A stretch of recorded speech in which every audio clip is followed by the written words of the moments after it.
नमस्कार दोस्तों, हमारे BNG के भी चैनल में आपका स्वागत है।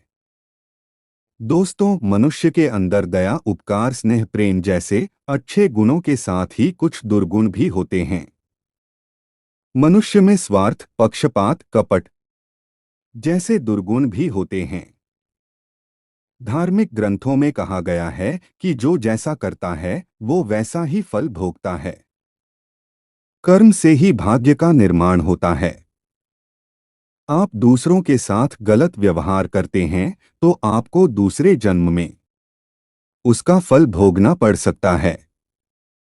आज हम आपको कर्म फल से संबंधित ही एक कथा बताने जा रहे हैं, जिससे सुनकर आप अपने अंदर सद्गुणों का विकास करेंगे और अच्छे कर्म के लिए प्रेरित होंगे।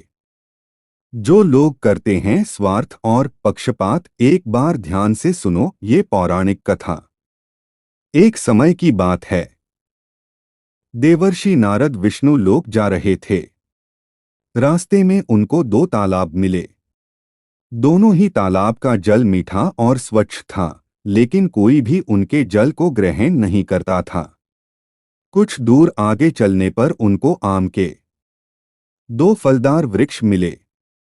उस पर मीठे फल लगे थे, लेकिन दुख इस बात का था कि कोई उनको छूता तक नहीं था। नारद जी बड़े सोच में पड़ गए। अपने मार्ग पर आगे जा रहे थे, तभी रास्ते में दो गाय दिखीं। उन दोनों ने नारद जी को बताया कि वे दोनों भी दुखी हैं, क्योंकि उनका दूध तो बछड़ा भी नहीं पीता है। यह सभी बातें सोचते हुए नारद जी भगवान विष्णु के पास पहुंचे और तालाब, पेड़ तथा गायों के दुख को बताया। इस पर श्रीहरि ने कहा कि यह तो उनके ही कर्मों का फल है। फिर भगवान विष्णु ने उन तीनों के पूर्वजन्म की बातें बताई।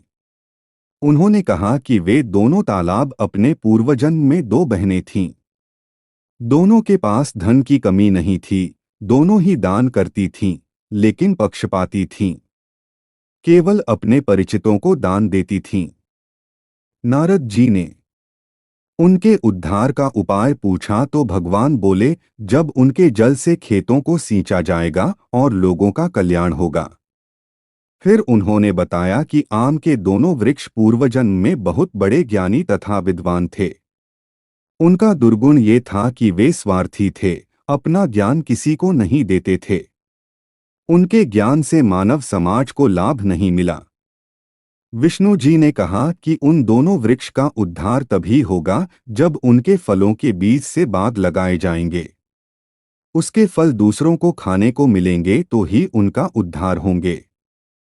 ऐसे ही उन्होंने उन दो गायों के बारे में भी बताया। वे दोनों गायें पूर्वजन्म में महिला थीं। वे केवल अपने पति तथा बच्चे का ही ध्यान रखती थीं। वे दोनों संकीर्ण सोच की थीं। उनमें छलकपट था। उन दोनों गायों का दूध जब निर्बल, रोगी और गरीब बालकों को पीने के लिए मिलेगा तो उनका भी उद्धार हो जाएगा। ये बातें सुनने के बाद नारद जी उन तीनों के पास बारी बारी से गए और उनके उद्धार का उपाय बताया। फिर तीनों ने बताए गए अनुसार ही व्यवहार किया, जिसके बाद उनका उद्धार हो गया तथा दुख दूर हो गया।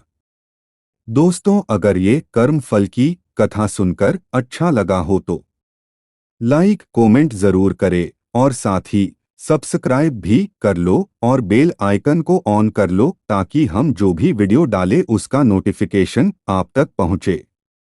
और दोस्तों, हमारे BNG के भी चैनल पर बहुत ही नॉलेजफुल स्टोरी एवं ज्ञानवर्धक पारिवारिक, गरुड़ पुराण और धार्मिक कथाएं, कहानियां आते ही रहेंगे। धन्यवाद दोस्तों।